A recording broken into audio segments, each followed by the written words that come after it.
Hello students, कैसे हैं आप सभी लोग। तो उम्मीद है आप सभी लोग अच्छे होंगे, आपकी प्रिपरेशन बहुत अच्छी चल रही होगी। तो आज उत्तराखंड अपर पीसीएस के एग्ज़ाम्स स्टार्ट हो गए हैं मेंस के, जिसमें पहला एग्ज़ाम हुआ हिंदी का और दूसरा एग्ज़ाम था ऐसे का।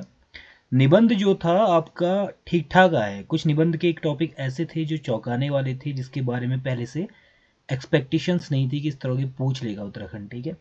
क्योंकि कई सारे प्रश्न बहुत रैंडम पूछे हैं, जिनका मतलब था नहीं था कि पूछेगा, ऐसे विषय भी हो सकते हैं, ठीक। तो थोड़ा सा उनको देखते हैं, और जिन बच्चों ने थोड़ा बहुत पढ़ा होगा, ठीक ठाक से तैयारी की होगी, तो एक एक निबंध हर सेक्शन से कर सकते थे। मतलब ऐसा भी नहीं था कि बहुत मुश्किल था हर सेक्शन, बट कुछ कुछ टॉपिक जो थे बहुत ही अनप्रेडिक्टेबल टाइप के थे।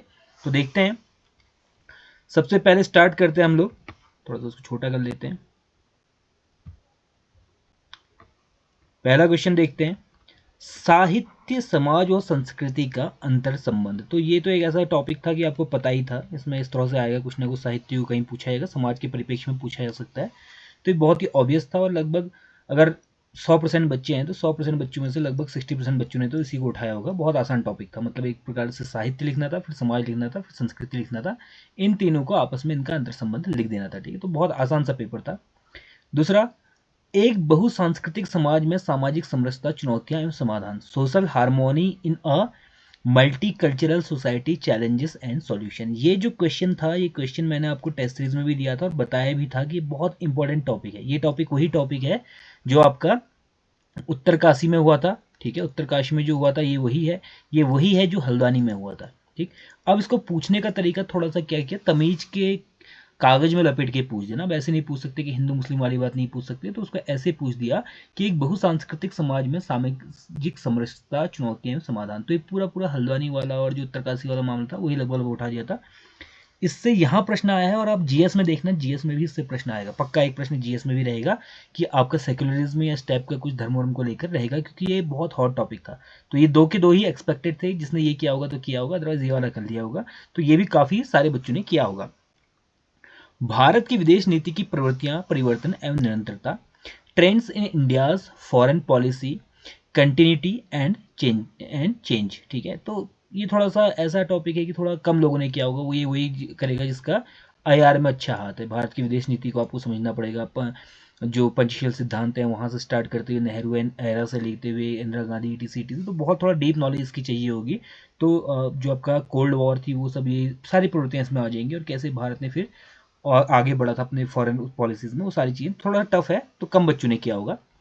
उद्योग एवं व्यापार बढ़ते भारत की आर्थिक सामर्थ्यता का आधार है। Industry and the trade basis of economic strength of growing India. तो ये थोड़ा सा ऐसा है कि इसमें सब कुछ आ जाता है। मेरे ख्याल में बहुत कम बच्चे ऐसे होंगे जिन्हें 3 और 4 किया होगा। मुश्किल से 20% बच्चे ऐसे होंगे जिन्हें 3 या 4 को किया होगा, ठीक। तो थोड़ा कम किया होगा, बट पहले के 2 बहुत अच्छे थे। आगे देखते हैं, रोल ऑफ बायो रिमेडिएशन यानी कि जैवोपचारण की भूमिका। ये थोड़ा सा ऐसा आ गया कि बहुत टफ सा ही पूछ लिया। अब ये कहाँ इसमें इतने वर्ड हो पाएंगे ना, इसको कौन इतने तरीके से अच्छे तरीके से लिखेगा।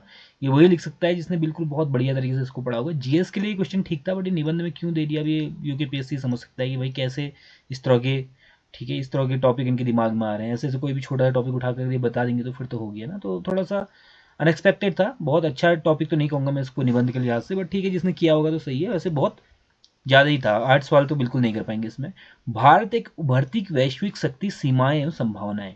तो ये भी था, एक्सपेक्टेड ही था, जाहिर सी बात है, हम विश्व गुरु की बातें कर रहे हैं तो इसमें सब कुछ आ जाता है। एक उभरती वैश्विक शक्ति की बात कर रहा है, तो ये शक्ति कैसी हो सकती है, ये हथियारों के रूप में भी एक शक्ति के रूप में उभरा है भारत। विज्ञान के क्षेत्र में उभरा है, इकोनॉमी के क्षेत्र में उभरा है, कल्चर के क्षेत्र में उभरा है, जो सॉफ्ट पावर है, सॉफ्ट डिप्लोमेसी है, उसमें भारत उभरा है। तो हर चीज़ में सॉफ्ट और हार्ड दोनों ही डिप्लोमेसी में भारत ने बहुत अच्छा किया है। तो ये सारी चीज़ें आपकी इसमें आ जाएंगी। तो बहुत अच्छा टॉपिक था, मतलब इसमें आप आराम से लिख सकते हो, बहुत घुमाने के लिए बहुत कुछ था। तो काफ़ी अच्छा टॉपिक था ये भी। अगला, बाढ़ संकट, कारण और प्रभाव। ये जो टॉपिक है, ये टॉपिक मैंने शायद आपको बताया हुआ है ज्योग्राफी में। ये ज्योग्राफी में यहाँ आ गया है, तो उसका ज्योग्राफी में भी आएगा। ये ऐसा टॉपिक है, पिछले 2-3 साल से बहुत ज़्यादा उसमें था, ये हवाओं में था। तो बाढ़ से आपका आना ही है, ठीक है। तो अगर डिजास्टर की बात करते हैं तो बाढ़ उसमें नंबर 1 है। फ्लड नंबर 1 है, flood crisis cause and effects. तो ये बहुत इंपॉर्टेंट टॉपिक है, इसको आप देख लेना। जिन लोगों ने देखा होगा मेरा वीडियो ऐसे के ऊपर, तो उन लोगों को समझ में आया होगा, उन लोगों ने इसको पढ़ा होगा। तो बढ़िया टॉपिक है। इसके बाद अगला देखते हैं, विकास योजनाएं परियोजनाओं की सफलता में जन भागीदारी की भूमिका, role of people's participation in the success of development schemes and projects. तो ये जो टॉपिक है, ये वाला टॉपिक आपका थोड़ा सा आपको सोचने समझने वाला था। तो समझने, मुझे लगता है जितने भी टॉपिक हैं अभी तक निबंध के, पहले वाले सेक्शन को छोड़ दो तो सेकंड सेक्शन जो है थोड़ा सा टफ रहा है, ठीक है। तो इसमें थोड़ा कम मार्क्स आने की उम्मीदें हैं, बट ठीक है। टॉपिक ये लास्ट के 2 टॉपिक अच्छे थे। इसके अलावा आपका भारत एक उभरती वैश्विक शक्ति, ये भी ठीक था। तो मेरे ख्याल में अगर आप थोड़ा स्मार्ट मूव आपने खेला होगा तो अधिकतर लोगों ने इसमें करना चाहिए, इसमें लिखना चाहिए था, अच्छा टॉपिक था। आगे बढ़ते हैं। पर्यावरणीय अवक्रमण तथा उत्तराखंड की सामाजिक संरचना पर इसका प्रभाव, यानी कि इन्वायरमेंटल डिग्रेडेशन। अब ये अवक्रमण, डिग्रेडेशन का मतलब अवक्रमण कहाँ होता है, मतलब कौन सी हिंदी है कौन सी इंग्लिश है ना, कुछ नहीं पता चल रहा। Environmental degradation and its impact on the social structure of Uttarakhand, यानी कि जैसे जैसे पर्यावरण का ह्रास हो रहा है उसका उत्तराखंड की सोसाइटी पर क्या प्रभाव पड़ रहा है। मैंने एक टॉपिक आपको दिया था उत्तराखंड में अग्नि की प्रॉब्लम, जो जंगल में आग लग रही है उसकी समस्या दिया था, तो वो भी कहीं ना कहीं आप उसको इसके साथ कोरिलेट कर सकते थे, ठीक है। वो भी एक पर्यावरणीय समस्या है, उसकी वजह से भी काफ़ी दिक्कतें हो रही हैं, पानी की दिक्कत हो रही है, ETC। तो जो पर्यावरणीय अवक्रमण है, यानी कि आप देखते हैं डिग्रेडेशन हो रहा है, पेड़ कट रहे हैं, आपके लैंडस्लाइड हो रहा है, बहुत सारी चीज़ें हो रही हैं उत्तराखंड में। तो उसकी वजह से क्या हो रहा है, यहाँ पे एक तो माइग्रेशन बहुत तेज़ी से हो रहा है, उसके साथ साथ जो आपके सामाजिक संबंध हैं वो ज़्यादा खराब हो रहे हैं। क्यों खराब हो रहे हैं, क्योंकि जब आपका पर्यावरण में दिक्कत है, पानी की दिक्कत है, आपके बहुत सारे जानवर खेतों में आ जा रहे हैं, तो खेती आपकी धीरे धीरे खत्म हो रही है, और जो एग्रीकल्चर सेक्टर था वो सर्विस सेक्टर की तरफ बढ़ रहा है। सर्विस सेक्टर की अपॉर्चुनिटी यहाँ नहीं है, तो फिर क्या होगा, फिर आपका माइग्रेशन होगा। तो मतलब काफ़ी अच्छा टॉपिक है, लिखा जा सकता है इसमें, बढ़िया। उत्तराखंड के लोकगीत बहुत कम लोगों ने छुआ होगा, और छूना भी था, क्योंकि निबंध लिखने लायक उत्तराखंड में लोकगीतों का जो सारा का सारा है, उसमें निबंध कहाँ से लिखा जाएगा, मैं थोड़ा समझ नहीं पा रहा हूँ किस तरह का टॉपिक था। अब लोकगीत है, लोकगीत में फिर आपको इतनी डीप नॉलेज होनी चाहिए, फिर उसके बारे में काफ़ी कुछ पता होना चाहिए, तब आप लिख सकते हो। अदरवाइज निबंध लिखने के लिए अच्छा टॉपिक ये नहीं माना जाएगा, GS के लिहाज से बढ़िया टॉपिक है। उत्तराखंड के विकास में पर्यटन की भूमिका, ये तो आना ही था, 110% इसका था कि आएगा ही आएगा, क्योंकि पर्यटन के बिना उत्तराखंड की कोई भी पहचान नहीं है। मैंने भी आपको बताया था, मैंने जो आपको मॉडल पेपर उपलब्ध करवाया था उसमें ये था, ठीक है। बाढ़ के 1 दशक के बाद क्या केदारनाथ सुरक्षित है, फिर से बात आ गई, बाढ़ की ही बात आ गई। तो बाढ़ जो है बहुत इंपॉर्टेंट टॉपिक है, GS के लिए भी बहुत इंपॉर्टेंट है। केदारनाथ सुरक्षित है कि नहीं है, इसके बारे में सारी जो परियोजना थी, तो बहुत एक वृहद टॉपिक हो गया, काफी बड़ा टॉपिक हो गया, इसमें बहुत सारी चीजें आपकी इंक्लूड हो जाती हैं। उत्तराखंड में ग्रामीण महिलाओं के सशक्तिकरण में स्वयं सहायता समूह, यहाँ पे 2 चीजें आ गई। मैंने दिया था अपने मॉडल टेस्ट पेपर जो लिया था, उसमें मैंने कहा था women empowerment in Uttarakhand. Women empowerment in Uttarakhand is the solution of many other problems, ये मैंने टॉपिक दिया था। टॉपिक क्या आ गया, the role of the self helping groups in the empowerment of the rural women of Uttarakhand, यानी कि 2 चीजें आ गई, सेल्फ हेल्पिंग ग्रुप इसमें जोड़ दिया गया वुमेन के साथ, ठीक है। तो वुमेन एम्पावरमेंट तो मैंने बोला ही था, बट इसमें SHG जोड़ दिया गया, सेल्फ हेल्पिंग ग्रुप। तो फिर आपको थोड़ा समझना पड़ता है कि सेल्फ हेल्पिंग ग्रुप क्या होते हैं, कैसे बनते हैं, इनके पीछे का जो कारण है वो क्या है, आदि आदि पढ़ने होते हैं। फिर उसके बाद इनकी सीमाएं क्या होती हैं, इसमें कौन कौन से लॉज हैं। तो थोड़ा सा ऐसा टॉपिक था जिसमें टेक्निकलिटी बहुत है, टेक्निकल बहुत है इस टॉपिक को, इसलिए कम लोगों ने हाथ लगाया हुआ मेरे ख्याल में।